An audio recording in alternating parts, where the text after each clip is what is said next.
Yes, currently is one of the most famous women in Britain, with tabloid headlines devoted to her almost daily and a reality show following her every movement. It's true to say the British public can't get enough of her. But how much of it is the truth? Here to put the record straight, please welcome Katie Price. Woo! Hello, hello, hello. Hello.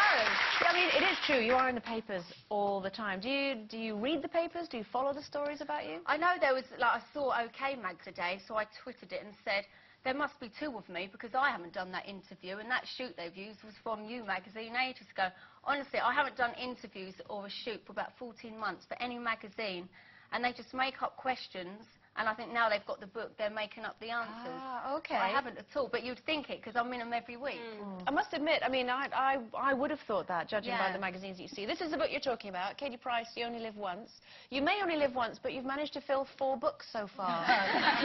Pretty good going. I started on my next one already, because every 2 years. No, yeah, it's like a diary I do. Oh, right. I don't know why they call it autobiography, because of course it's not. They should call it the diary, really. So is this done like a diary, then? It's not done like a diary, but there's so much that happens that it just starts off, finishes off, you know, from the last one. Yeah. No, you cover how you got together with Alex. Yeah. Which is lovely. How There's is lots Alex? in there, actually. That's from when I had Princess all the way up to the wedding blessing, so it's quite current. Yeah. Is Alex quite happy about you writing about him and stuff? Is he supportive of it all? Do you know, we don't really talk work, and he's read it. You don't talk? Not about work. Oh. We don't really talk. No, I mean not about work. I wouldn't talk very much if I was married to Alex. There you go. Well, you've met him, so. I have, yeah. But no, well, I haven't really gone into proper detail. Yeah. About it's a really, one of the things I found interesting about it, because I don't know, because I Twitter as well, and last night I put it, sitting in bed, Steve is listening to the football on the radio and reading The Sun, and I'm reading your book and twittering. And one of the things that I found really interesting was your talk about cosmetic surgery, because obviously you're really open about, you know, what you've had in this. I had no idea what a horrific ordeal you'd had. Horrific. I thought going to America, you know, would be the best place. You know, they look after you well. I would advise anyone not to go to America and always have it done in England. You can't beat the NHS. You just can't. What happened? What bit went wrong?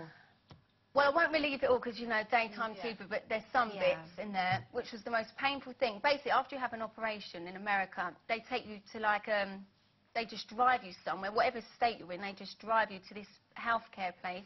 You're looked after by different nurses or carers, not by the doctor. They just give you all medication and you're sort of out of it. And it took them 3 days to realise I couldn't move my arm in one of them. It was paralysed. And I'd just eaten. They called the doctor over because I was so drugged up I couldn't tell them I couldn't move my arm. Then he said, oh my God, you know, we're going to have to take you straight down to put you to sleep again. And I'd just eaten, but, you know, normally you can't eat, but they didn't care. So there I was again, just because they blocked a nerve or something under my armpit. Can I change the subject from I that, can actually? talk a lot. No, it's great. I think you've had a really, really rough time in the last year or two, really. And you always come across kind of, whatever, I'm not bothered. Yeah. But I have lately had something like that. Yeah, the past year and a half has been quite traumatic. You know, normally I can take it on the chin, have a laugh, go along with it. But there's been so many hurtful things that really aren't untrue. You never show it.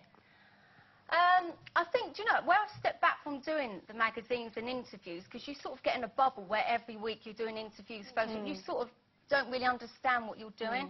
Where I've stepped back from it and actually look at what's been written and said about me, I'm like, oh my God, I'm glad I'm actually not doing it, not retaliating.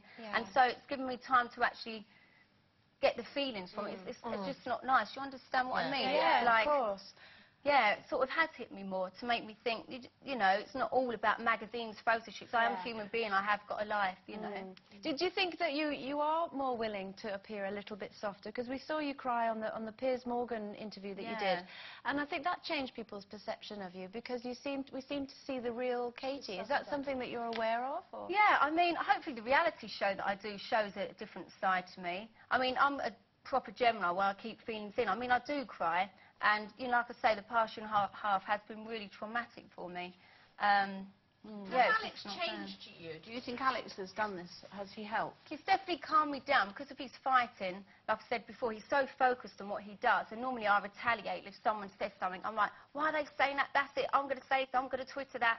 And he's like, Kate, think about it first. And other people around me would be like, don't give it to them. Don't give them like headlines. So I'm like, yeah, you're right. You trust him, don't you? You trust him a lot. Yes, and I've got a good team of people around me to just calm me down now, and I've just believed it's not all about the fame, fortune, you know. I have got a life behind it as well. And it must be really frightening. Sorry, but it must be really frightening for men to meet you. I don't go out, I'm a recluse. Honestly, I watch your show when I'm at home. I don't work every day. This morning, Jeremy Kyle, that is my routine in the morning. Honestly, I am a recluse, and people think I go out all the time. I saw you a few weeks ago at a party. And we did go out. We did, at the party. And you as well. But honestly, I'm like everyone else. I like my drama series that are on the telly. You know, as soon as I'm home, I'm with the kids. I'm out riding my horses when I'm not at work, literally every day. And that's it. And I'm also quite boring, so I don't go out anywhere. Katie, you touched on, you know, obviously feeling quite emotional at the moment. Very quickly. How's the IVF treatment going? Obviously, I had two of it. ICSI we had, and it didn't work. So I'm going to give my body a bit of a rest because you have to wait 2 months before the next one, which I did.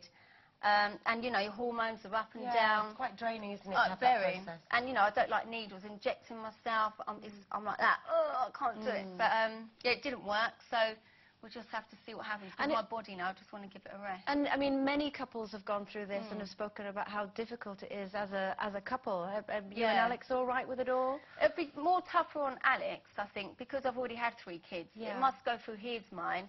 Well, she's had 3 kids, is it me? And then in my mind, I think, oh, my God, because of all this stress the past year and a half, has that made my body think, hang on, I'm not ready to give you baby because you're so stressed and, you know. So I don't know the answer. Yeah, plenty of time anyway, though. You're still both so young. Yeah, but I want so many kids. I love it. I've got 3 you can have. Yeah, you need to just chill out. I do. I ride my horse. Honestly, my life at the moment speak to me about is horses. Don't speak to me about horses. It is horses and kids and then a bit of work. Brilliant. Yeah. In that order. How lovely. Well, maybe kids first. Kids first. Katie, it's lovely to see you. Best of Thank luck with the you. book as well. Thank and with you the very new much. one, of course, Thank that you're you. writing. Katie Price, everyone. Woo!